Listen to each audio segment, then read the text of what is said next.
അല്ലാഹു അവന്റെ മരണവേദന അല്ലാഹു കുറച്ചു കൊടുക്കുകയാണ്. അവന്റെ മരണം അല്ലാഹു എളുപ്പമാക്കുകയാണ്. നാലാമത്തെ പ്രതിഫലമുണ്ട്, ഖബറിന്റെ ഇരുളുണ്ടല്ലോ, ഖബറിന്റെ അകത്തെ ഇരുളുണ്ടല്ലോ, വല്ലാത്ത ഇരുളാണല്ലോ 6 അടി മണ്ണിന്റെ അകത്ത്. കാരണം നമ്മൾ ഖബറടക്കുന്നവരാണ്. പള്ളിക്കാട്ടില് ജനാസ കൊണ്ടുവച്ചിട്ട് പലകയെടുത്ത് നിരത്തിയിട്ട് ആ പലകയുടെ ഇടയിൽ എവിടെയെങ്കിലും ഒരു ദാരം കണ്ടാ അതുകൂടെ ഞാനും നിങ്ങളും അടയ്ക്കുന്നവരാണ്. കാരണം വെളിച്ചം അതിനകത്തിറങ്ങാൻ പാടില്ല. ഇത് മാത്രമല്ല, എന്നിട്ട് അത് മാത്രമല്ല, അതിന്റെ മുകളിൽ മണ്ണുകൂടെ വാരിയിടുന്നവരാണ്.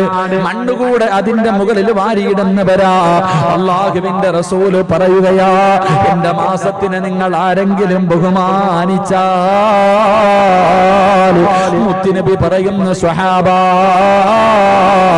നിന്റെ ഖബർ പ്രകാശിക്കുമെന്ന് നബി മുഹമ്മദ് മുസ്തഫ സല്ലല്ലാഹു അലൈഹി വസല്ലമ തങ്ങൾ പറയുമ്പോ, ഈ പരിശുദ്ധമായ റജബ് മാസത്തിനെ നിങ്ങൾക്ക് ആർക്കെങ്കിലും ബഹുമാനിക്കാൻ കഴിയുമോ? അല്ലാഹുവേ, പ്രതിഫലം ഞാൻ പറഞ്ഞു തരാ, പ്രതിഫലം ഞാൻ പറഞ്ഞു തരാ. എന്റെ പ്രിയമുള്ളവരെ, പരിശുദ്ധമായ പ്രവാചകൻ സല്ലല്ലാഹു അലൈഹി വസല്ലമ തങ്ങൾ പറയുകയാണ്, ഏതെങ്കിലും ഒരു മനുഷ്യനുണ്ടല്ലോ ഈ പരിശുദ്ധമായ റമളാൻ മാസത്തിനെ സ്വീകരിച്ചാൽ, അവന്റെ ഈ പരിശുദ്ധമായ ശഅബാൻ മാസത്തിനെ ബഹുമാനിച്ചാൽ അവന്റെ ഖബർ പ്രകാശിക്കുകയാ, അവന്റെ ഖബറിനകത്ത് വെളിച്ചമുണ്ടാവുകയാ. ഖബറിന്റെ അകത്ത് വെളിച്ചമുണ്ടാകുന്നത് എങ്ങനെയെന്നറിയുമോ? അല്ലാഹുവിന്റെ അനുഗ്രഹങ്ങൾ കൊണ്ട് നിറച്ച സ്വർഗത്തിന്റെ കവാടം നിന്റെ ഖബറിന്റെ അകത്ത് വാതിലിങ്ങനെ തുറക്കുകയാണ്. ആ വാതിലിങ്ങനെ തുറക്കുമ്പോ എന്റെ ഖബറിന്റെ അകത്ത് വല്ലാത്ത വെളിച്ചമാ. 5-ാമത്തെ പ്രതിഫലമുണ്ട്. കേൾക്ക ചെറുപ്പക്കാരാ, കേൾക്ക ചെറുപ്പക്കാരാ, ഉടുതുണിയില്ലാതെ ഖബറിന്റെ അകത്ത് നിന്ന് എഴുന്നേറ്റ് നാളെ പലചരപ്പിന്റെ പരലോകത്തേക്ക് ജനങ്ങളെ മുഴുവനും കടന്നു വരുന്ന ദിവസമുണ്ടല്ലോ. എന്റെ മാസത്തിനെ ബഹുമാനിച്ച മനുഷ്യ, വസതറഹുല്ലാഹു ഔറതഹു യൗമൽ ഖിയാമ. മുത്തുനബിയെന്ന് പറഞ്ഞു തരികയാണ്, പരിശുദ്ധമായ ശഅബാൻ മാസത്തിന് ആദരിക്കുന്ന മനുഷ്യനുണ്ടല്ലോ, അവൻ നാളെ പലചരപ്പിന്റെ പരലോകത്ത് അല്ലാഹുവിന്റെ കോടതിയിലേക്ക് കടന്നു വരുമ്പോ ഔറത്ത് നിറച്ചവനായിട്ടാ കടന്നു വരുന്നത്, നഗ്നനായിട്ടല്ല, ഉടുതുണിയില്ലാതെയല്ല. അല്ലാഹുവിന്റെ റസൂൽ പറയുകയാ, ഈ ഖബറിന്റെ അകത്ത് നിന്ന് എഴുന്നേൽക്കുമ്പോ മലക്കുകൾ നിന്റെ ചാരത്തേക്ക് വസ്ത്രവുമായി കടന്നു വരികയാണ്.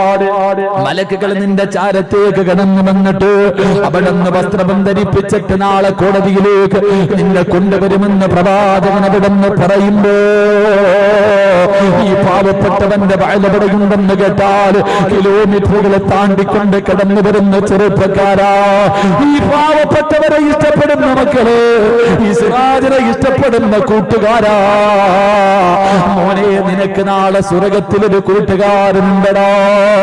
നാളെ പടച്ചറപ്പിന്റെ സ്വർഗത്തിൽ നിനക്കൊരു കൂട്ടുകാരനുണ്ട്.